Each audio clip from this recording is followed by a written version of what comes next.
right, we are now joined by the pole sitter for the NASCAR All-Star Race, as well as Heat Race 1.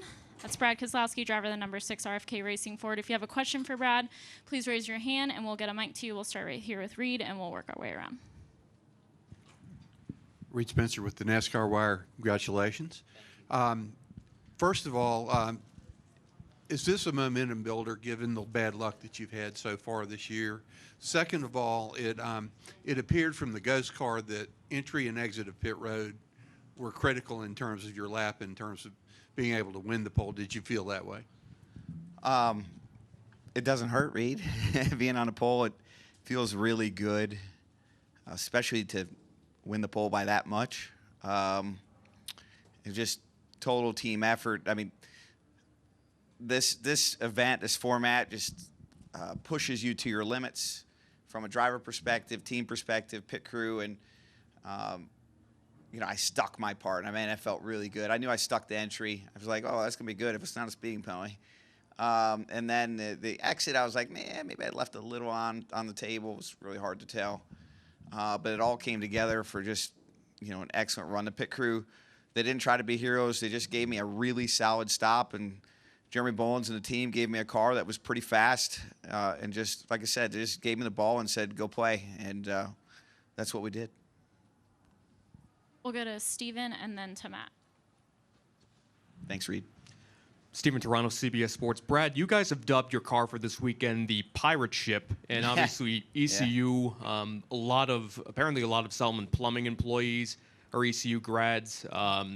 Danny, my wife. My wife is ECU grad. No kidding. Yeah. So, and obviously its founder was also a East Carolina grad. So, given that, how much does it add to be able to go to everyone and say this car's on the pole? Yeah, that's super cool.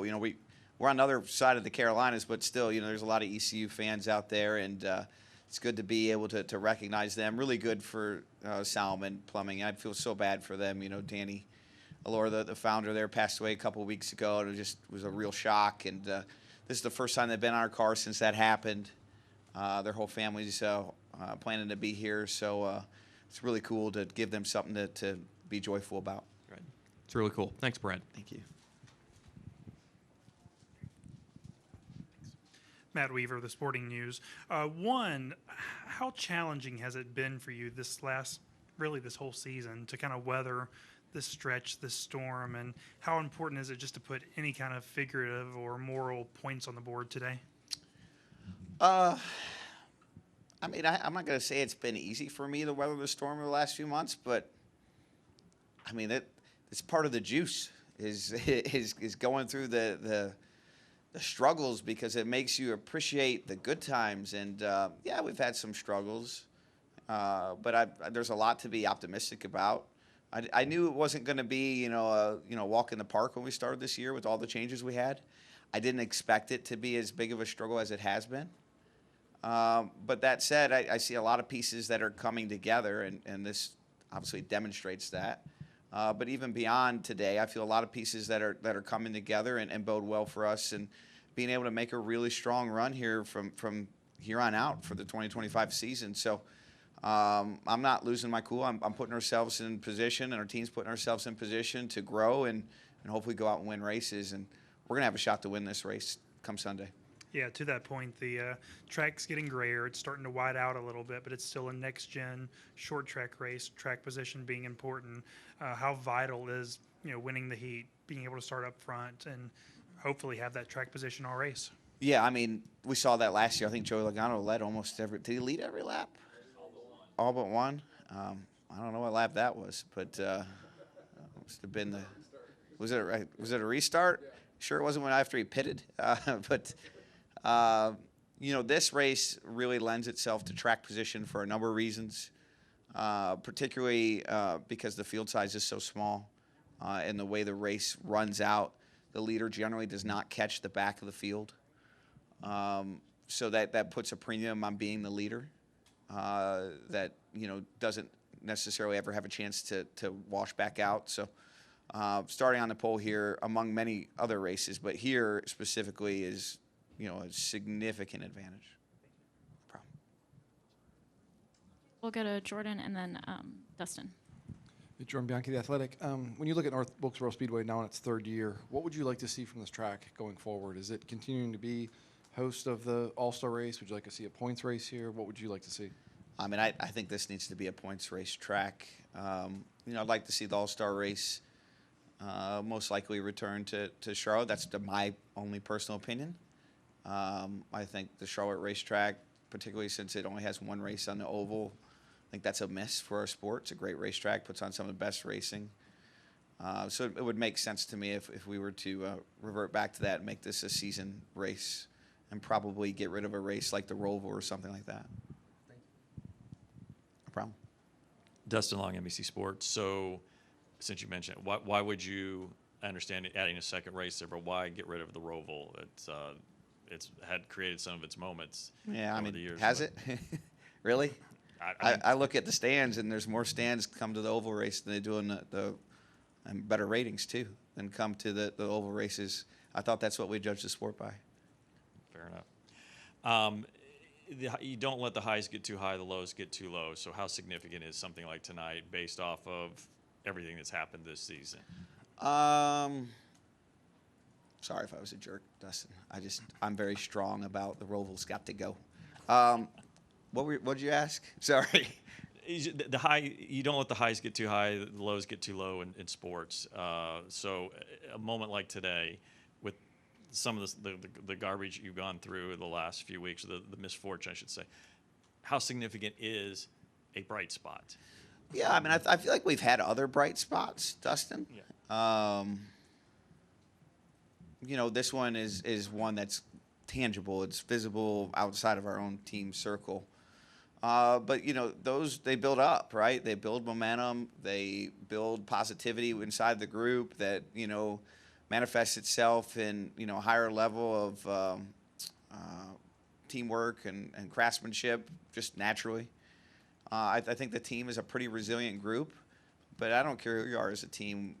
We all need some positive reinforcement and encouragement, and there's nothing negative about today. Also, years ago, you were involved in helping with the format of the All-Star, and I think it was the year with the points or averages for each stage. So you were very involved on it. This year it's a random caution. Is there more that can be done for this race as somebody who's gone through the process, or should this just be a race? Yeah, I think it's always a great opportunity to do something fun, and so I hate to put borders on it. I just think it should probably be back at Charlotte. No problem. Okay, we'll go back to Jordan, then we'll go to Scotty. Jordan Bianchi, Athletic. I know you're probably coming at this question from a little maybe a bias because of recent events. It seems anecdotally like there's been more penalties this year, DQs, that kind of thing.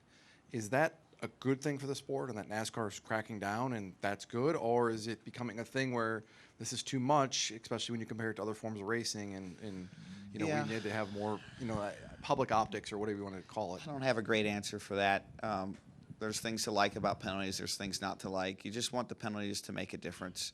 The whole goal of penalties in general is to create level playing field and manage the competition for the teams so that it's cost effective, and for the fans so that the winner demonstrates some kind of distinguishing level of ability better than someone else, and not out of bounds with respect to things that we don't necessarily value. So it's important to have penalties. It's also very important that those penalties align with those goals. I think for the most part they do, but I'm not close enough to any of the other teams outside of our sphere to always know that.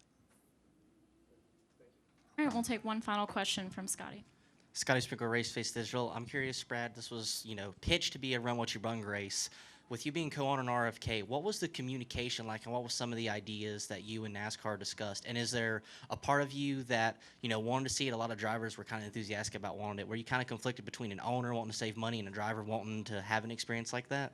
Yeah, I wasn't aware of it being a Run What You Brung. I think that might be a bit oversold. I was aware of, some rules being opened up but I was not aware of any rule being opened up that we thought was significant enough to justify an expenditure.